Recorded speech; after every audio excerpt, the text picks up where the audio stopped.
أعوذ بالله من الشيطان الرجيم. بسم الله الرحمن الرحيم.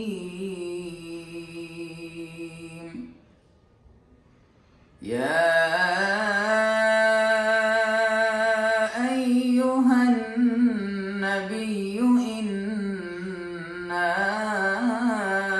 أرسلناك شاهدا ومبشرا ونذيرا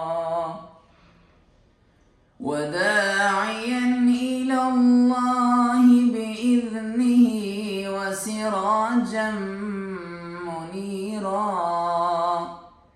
وبشر المؤمنين بأن لهم من الله فضلا